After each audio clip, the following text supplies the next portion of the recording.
Welcome to the channel, where every story holds a deeper truth. We're so glad you're here. Before we dive in, take a moment to say hello in the comments and let us know where you're watching from. We love seeing how far these stories travel.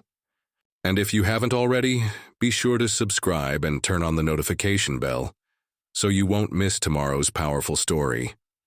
Each day, we bring you a new narrative filled with meaning, emotion, and a touch of the unexpected. Let's journey through these stories together. A black man denied service. What happened next shocked the entire bank. It was just after 9 a.m. in downtown Los Angeles when Jonathan Hayes stepped through the glass doors of Hayes National Bank. The sun had already climbed high enough to cast golden streaks across the polished marble floors, and the lobby buzzed with the low murmur of business. Suited professionals weaved between desks, the occasional chime of a service bell breaking the air. But Jonathan didn't wear a suit that morning. No silk tie, no Rolex, no entourage. Just a crisp light blue button-down, clean khaki pants, and a pair of white sneakers. To anyone watching, he was just another customer. And that was the point. Jonathan didn't come to the bank today as the CEO. No meetings, no headlines, no fanfare. He came as any ordinary person would, to withdraw $15,000 from his personal account. A simple transaction, one that should have taken no more than 5 minutes. As he approached the line, he caught sight of a man at the counter just ahead. Middle-aged, white, dressed in a dark blazer with silver cufflinks. The teller, a woman named Rachel Moore, was all smiles. She counted out neat stacks of cash, slid them across the counter, and thanked him warmly. Jonathan caught a glance at the transaction slip the man tucked into his wallet, $20,000. No fuss, no ID check, no hesitation. The man nodded his thanks, turned and strolled out into the California sunlight. Untouched, unquestioned, unbothered. Jonathan exhaled slowly. He didn't clench his jaw, didn't let the frustration show, but it was there, resting just beneath the surface like a quiet storm. He had seen it before, the silent difference in how people were treated. And though this wasn't the first time today, it hit different, because this was his bank, his name on the plaque outside, and still he was invisible. When his turn came, he stepped forward. Rachel barely looked up. No greeting, no good morning, just a clipboard shoved in his direction and a curt command. Fill this out. Jonathan nodded silently. Procedures were procedures. He filled out the form, wrote down the withdrawal amount, $15,000, and slid it back along with his driver's license. Rachel picked up the slip but didn't even glance at the ID. She looked at the number, frowned, and pushed it back with a shake of her head. "We can't process this," she said flatly. Jonathan blinked, confused. "Excuse me?" "We don't handle large cash withdrawals like this," Rachel added, folding her arms. He glanced toward the door where the man in the blazer had just exited. "That guy just walked out with more than I'm asking for," Jonathan said calmly. Rachel didn't answer. Instead, her lips tightened. "That's different." Jonathan leaned forward slightly, keeping his voice level. "Different how?" She didn't respond, but in her silence, Jonathan already knew. This wasn't about money. It was about perception. And in that moment, his story, was only just beginning. Jonathan kept his composure. Barely. He could feel it. The shift in the air, that familiar static before things unravel. His fingers rested lightly on the counter, calm on the surface, but every muscle beneath was tight. He looked Rachel in the eyes. "I'm just asking for clarity," he said. "What exactly makes my request different from his?" Rachel didn't blink. She didn't flinch. Instead, her gaze flicked over his shoulder toward the back office. Behind the glass wall, Claire Preston, the branch manager, stood watching. Late 40s, pressed suit, arms folded tightly across her chest like she had already made her decision. Jonathan followed her line of sight, locking eyes with Claire. She offered him the kind of nod that didn't say welcome, but "you've been seen and judged." It was all he needed to know. Rachel straightened as if that silent nod had recharged her confidence. When she turned back to Jonathan, her tone sharpened. Sir, as I mentioned, we can't process this request without further verification. Jonathan raised an eyebrow. Verification of what? You haven't even looked at my ID. Rachel's lips twitched into something that wasn't quite a smile. We have policies in place for large withdrawals. It's a security measure. Is it a new policy? Because I've been banking here for years and no one's ever said a word. She hesitated just for a moment. Then her face went still. Let me get my manager. She turned before he could respond, heels clicking against the tile as she disappeared into the back. Jonathan stood in place, hands folded, jaw clenched. Around him, the room had shifted. He could feel eyes on him. Tellers pretending to focus on their computers. Customers suddenly quiet. A woman standing near the customer service desk shifted. Uncomfortably, gripping her purse tighter. Her name tag read Linda Parker. She watched him like she wanted to say something, but she didn't. Jonathan had seen it too many times. People who noticed injustice but chose silence over discomfort. Allies in theory, bystanders in practice. Moments later, Claire stepped out from the office, flanked by Rachel, who now looked smug, like backup had arrived. Claire walked with slow, controlled precision. She stopped at the counter, her expression unreadable. Good.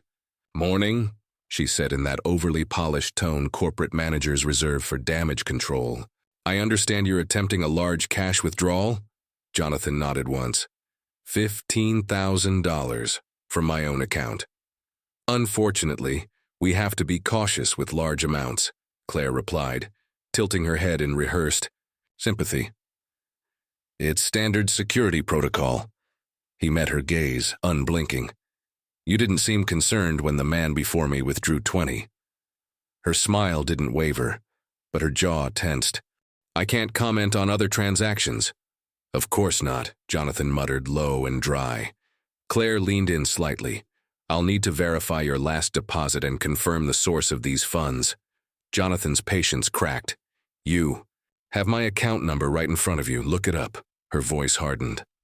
I'm going to need your full cooperation, Mr. Hayes. He exhaled slowly, the tension simmering just beneath the surface. No. What you need is to stop pretending. This is about policy. The room was silent but charged. Not the kind of silence that brings peace, but the kind that hums with tension, thick enough to taste. Jonathan could feel the weight of it pressing against his skin as Claire stared him down, waiting for him to back off. But he wouldn't. He didn't raise his voice. He didn't cause a scene. He simply stood his ground, quiet, unshaken, deliberate. That was enough to make them uncomfortable, and then, just as Claire opened her mouth again, she lifted her hand, subtle but clear. A signal. Jonathan didn't need to turn around to know what was coming. He heard the shift in weight, the slow, deliberate footsteps, the solid thud of boots on polished tile. Mark Jensen, the bank's head of security, approached from the front entrance. A white man in his mid-30s, built like a linebacker, with the kind of expression that said he didn't ask questions. He followed orders. He walked toward Jonathan with a posture that screamed authority. Shoulders squared, arms loose, controlled, aggression. He didn't say anything at first, just stood close, too close, looming like a shadow that wasn't welcome. Then, flatly, I'm going to have to ask you to step outside. Jonathan turned his head slightly, locking eyes with the man. For what reason? You're disrupting the bank, Mark replied, his voice devoid of emotion. Refusing to cooperate with bank policy. Jonathan held up his phone. Calmly, he tapped the screen and began recording. Let the record show, he said.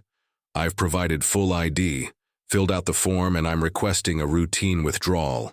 After watching another customer receive more cash than I requested with. 0 issues. A flicker of uncertainty crossed Mark's face, but only for a second. Sir, I'm asking you again. Step outside. And if I don't? Mark didn't respond. Instead, he reached out and gripped Jonathan's forearm, tight enough to leave a message. In an instant, he was pulling Jonathan back. The force caught him off balance, causing him to stumble. A sharp murmur rippled through the lobby. Someone gasped, someone else whispered, "Is that really necessary?" But no one moved. No one intervened. Mark shoved him again, harder this time, slamming his back into the glass door. It swung open under the impact, and suddenly, Jonathan was outside.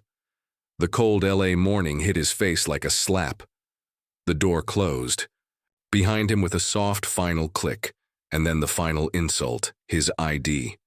The same ID they refused to acknowledge, the one that proved his name, his right to be there. It was tossed to the sidewalk like garbage. It landed at his feet with a hollow clatter. Jonathan stared at it. Not for long, just long enough to feel the sting in his chest, the anger rising hot and sharp. Then a shadow stepped forward. Darius Mitchell, the second security guard. Black, mid-30s, tired, not in body, but in spirit. He bent down, picked up the ID, and dusted it off gently. Not for show, with care. He handed it back to Jonathan, his voice low, just for him. This place always does this. Doesn't matter how much you've got. You still don't belong, not in their eyes.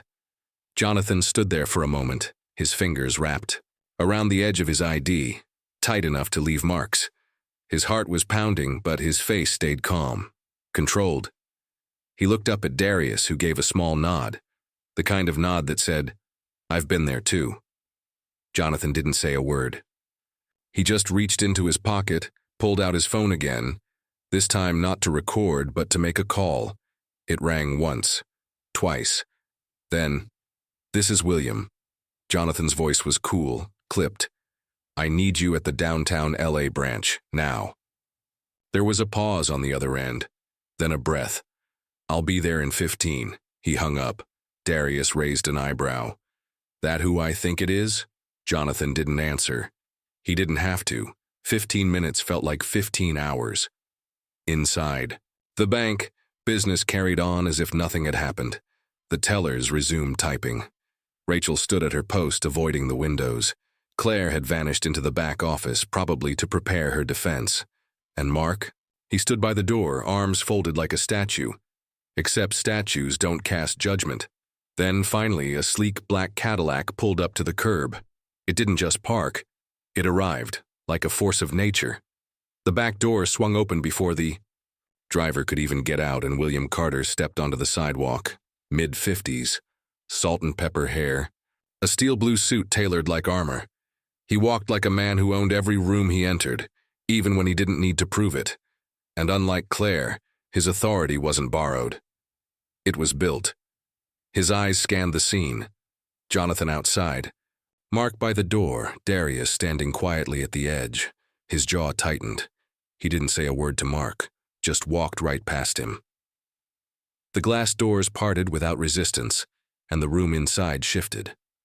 Suddenly, it wasn't business as usual. It was reckoning. Jonathan followed him in, measured and silent. Darius stayed behind but watched from the doorway.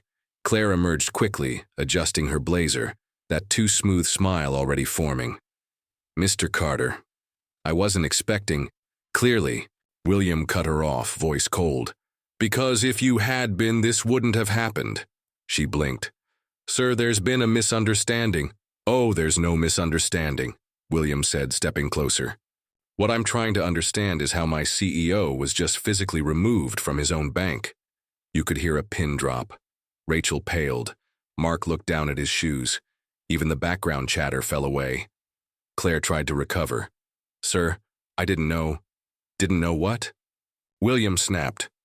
"Didn't know the man you just profiled built this institution? Didn't check his ID? Didn't look at his account?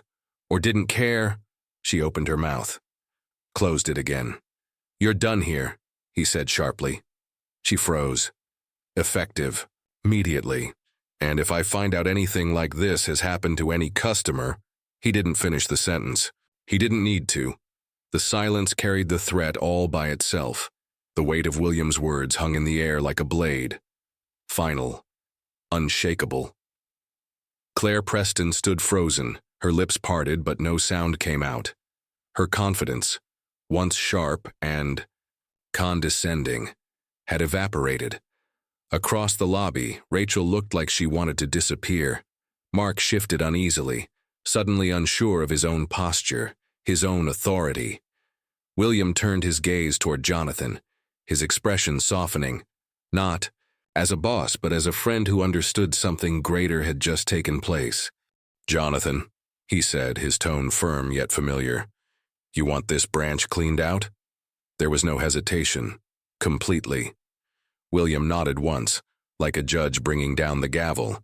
Then he turned back to the stunned room. "Everyone involved in this incident. Mandatory bias training, no excuses, no delays, and Mark," his voice sharpened, eyes locking on the security guard, "that includes security." Mark stiffened. "Yes, sir." Jonathan stepped forward. Calm. Measured. The same place where he had been denied service 20 minutes earlier now felt different. It wasn't about money anymore. It was about dignity. Rachel instinctively stepped aside. No clipboard, no questions. Just silence. Jonathan didn't gloat. He didn't raise his voice. He simply stood where he belonged. The cash, $15,000, was counted out, stacked neatly, placed on the counter with care. No drama, just business as it always should have been. As he reached for the money, he paused, turning to glance toward the front door. Darius still stood there, hands in his pockets, unsure if he should enter, unsure if he could. His face was caught between disbelief and pride. Jonathan slid one of the stacks of bills across the counter. "Take the day off," he said, his voice low but certain. Darius blinked. "Sir." "Take it," Jonathan repeated. "And congratulations." "William?" William nodded. "Effective immediately, Darius, you're promoted." It hit him like a shockwave.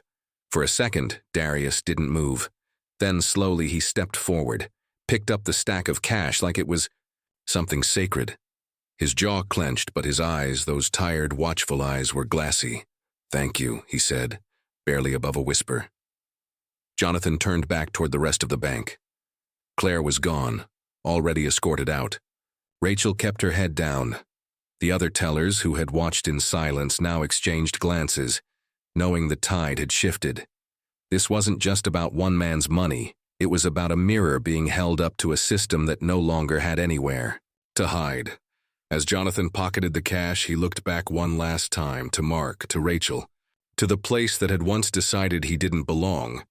And then, to no one in particular, he said, "You should have checked my ID."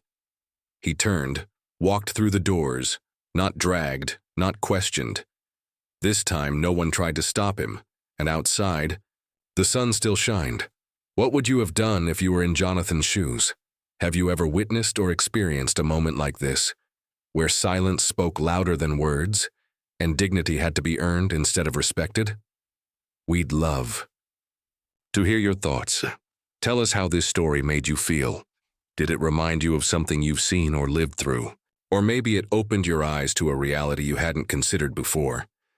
Take a moment to drop a comment below and let us know where you're watching from, because these stories aren't just American stories or Black stories. They're human stories. And by sharing your voice, you help us build a community where truth and empathy matter. Your perspective could resonate with someone halfway across the world. So don't hold back. Let's start a conversation that moves beyond the screen. And if you want more stories that shine a light on hidden truths, everyday courage, and moments that challenge the norm, make sure to subscribe and turn on the notification bell. A powerful new story drops tomorrow, and we'd love to have you with us when it does.